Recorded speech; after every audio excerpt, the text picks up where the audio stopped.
If your Honda CR-V is refusing to start, don't call the tow truck just yet. The fix might be simpler than you think.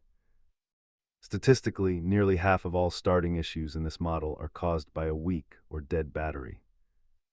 Before we start swapping parts, let's systematically narrow down exactly where the failure is happening. Start by checking for loose battery terminals and ensure your key fob battery isn't simply dead.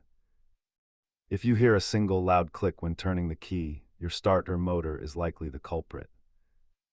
If the engine cranks but won't catch, you may have a failed main fuel relay or fouled spark plugs.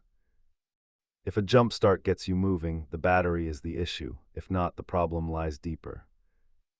Repairs range from a simple $80 relay to over $600 for a professional fuel pump replacement. Using an OBD2 scanner can instantly reveal if a faulty sensor is preventing the engine from firing. Ensure you have a basic multimeter and a 10mm wrench in your trunk for these quick diagnostics. Remember, always check your connections and power levels before spending money on a new starter or pump. With these steps, your CR-V should be back on the road in no time. Thanks for watching.